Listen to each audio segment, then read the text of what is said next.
In every offseason, like clockwork, the same thing happens. A player of some MLB standing signs in Japan, and people think they're going to rake. Without fail. Regardless of whether the player is a AAA stud or a guy with a few MLB seasons under his belt, 8 times out of 10 they fail, especially in recent years. The most successful foreign bats of the 2020s have been Domingo Santana, Leonys Martin, and Tyler Austin, and even then, Santana's defense makes him a 3-WAR player at best. What about Gregory Polanco, you ask? The guy's basically NPB's Kyle Schwarber. Still, like a gambling addict, teams keep going after these players. Because when they hit, they hit. Most of the time, that's to their detriment. Like when the Cebu Lions tried to lowball their existing first baseman David McKinnon, and when he bolted to Korea, they signed Jesus Aguilar. By doing so, trading a decent hitter who played Gold Glove caliber defense for a player who is neither of those things. At the time of this video, Aguilar's WRC plus is in the 80s. Yeah. Most of the time, these players are forgotten, consigned to the history books and remembered only by those who watched them or found them while digging through a database. But some gain a legacy in Japanese culture, mainly through slang. Joe Pepitone is one of the most famous of these, where his lackluster play and slacker attitude made his name a byword for a lazy foreigner, and I've already covered that. But the other major one is a bit more interesting. Gary Thomasson. Born in San Diego in 1951, Gary Thomasson spent most of his life in California, attending Oceanside High School, where he briefly played with Yankees first baseman Chris Chambliss. Thomasson ended up being taken by the San Francisco Giants in the 7th round of the 1969 draft. Only 3 other players taken in that round made the majors, and all were at or below replacement level, those being catcher Bruce Kim and relievers Steve Barr and Rick Auerbach. Thomasson was easily the most successful of that group, shooting through the minors and making his major league debut a month after his 21st birthday in 1972. But that isn't to say Thomasson was a star though. Despite getting regular playing time, both starting and from the bench, Thomasson was never more than a slightly above replacement level bat, with the lone exception being 1977, when he put up an 809 OPS and hit 17 homers, more than double his previous best total of 8. So, in 1978, he would be involved in a massive trade between the Giants and the Oakland A's, where he, Gary Alexander, Dave Heverlo, John Henry Johnson, Phil Huffman, Alan Worth, a player to be named later who ended up being Mario Guerrero, and $300,000 were sent to the Athletics for Ace Vita Blue. A few months later, he was traded to the New York Yankees for Del Alston and Mickey Klutz. As a Yankee, Thomasson would win a ring as his Yankees took down the Dodgers in the 1978 World Series, though Thomasson only got 4 plate appearances off the bench in that series. A few months after that World Series win, the Yankees would trade him to the Dodgers for Brad Golden, who the Yankees would later trade to the Mariners for a player to be named later, who ended up being Brad Golden. Anyways, as a Dodger, Thomasson regained form for 1979, but fell off again in 1980. Massively. However, his potential, his age, and his major league experience made him a target of the Yomiuri Giants. He came on the recommendation of former Yankees teammate Roy White, who thought he had the potential to be great. However, going to the Giants set him up for failure. For one, he was getting paid. His contract with the Dodgers paid him $120,000 a year. The Giants signed him to a 3-year, $1.2 million contract, more than tripling his MLB salary. The highest paid player in NPB at the time was Hiroshima Carp superstar and future Hall of Famer Koji Yamamoto, who was making about $280,000 a year. For 2, he was stepping up from a secondary role on the Los Angeles Dodgers to a primary role on the Yomiuri Giants. If you think the LA Dodgers' fan base is huge, the Tokyo Giants are even bigger. LA in 1980 was home to about 3 million people, not counting its metro area. Tokyo was home to about 12 million people, again, not counting its metro area. Suiting up for the Giants is something most children who play baseball in Japan dream about, even more so than suiting up in MLB. They're called the Yankees of the East for a reason. They're incredibly successful, their fan base is gigantic, and the media coverage they get is extraordinary. And third, he was replacing someone incredibly important in the lineup, none other than Sadaharu Oh, easily the greatest hitter in the history of NPB and probably top 5 in the history of baseball. Despite being 40, Sadaharu Oh had still hit 30 homers and put up an 803 OPS in 1980. So, to recap, Thomasson was getting a huge contract to play in a huge market to replace the league's GOAT. No pressure. On the surface, ignoring all that previous context, Thomasson was fine in 1981. A 785 OPS, a career-high 20 homers, and 50 RBI. Then you remember that 1981 was one of the highest offensive seasons in NPB history, and he had the best pitching staff in the league in front of him, fronted by ace Suguru Egawa. That 785 OPS was worth 105 OPS plus.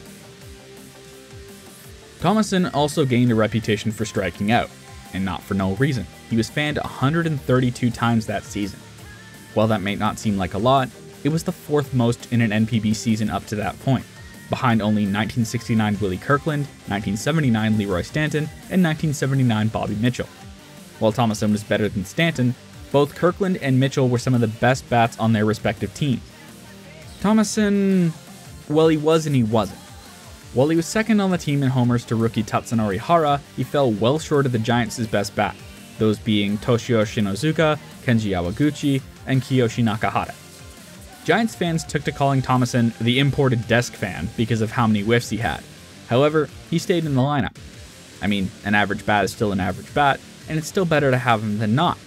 Giants manager Motoshi Fujita did his best to try and get Thomasson to better adapt to the Japanese game, but Thomasson kept up his all-or-nothing approach.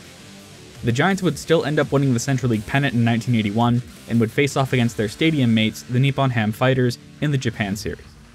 Thomasson would start games 1, 2, and 3, picking up a lone hit and striking out twice in 7 plate appearances. He would be benched for the rest of the series. In 1982, a knee injury and a rift between him and Fujita led to Thomasson only playing 47 games and being cut at the end of the year. His replacement for 1983 would be longtime Red Sox and Dodgers star Reggie Smith, whose 2-year tenure in Tokyo was far more successful. Despite leaving on bad terms, Motoshi Fujita would lament his loss, stating, "He didn't get results, but he was still a good player. He was young, he had potential, but he didn't buy into the Japanese game." Former Giants power hitter Noboru Aota said something similar, saying something along the lines of, "People like to make fun of Thomasson, saying he was a bad hitter, but he was one of the most clutch hitters I ever saw. I don't think the Giants would have won the 1981 pennant without him." Personally, I think Aota was right. Thomasson would retire and return to San Diego to take over his dad's real estate business, and his Giants strikeout record would fall in 1999, when Kazuhiro Kiyohara was fanned 152 times. But by then, his legacy as a strikeout artist would be eclipsed by a very different legacy. Flashing back a decade, sometime in 1972, artist Katsuhiko Akasegawa, better known by his pseudonym Genpei Akasegawa, was walking through the streets of Tokyo. While he noticed something out of the corner of his eye. A staircase. A staircase that went nowhere. A new building had been built on the site, but it had not been removed. The staircase was not only left there, but it had clearly been maintained. Later, he saw a disused ticket window at a train station that was covered up with plywood. While the plywood was flushed and paint matched, the counter in front of the window still jutted out.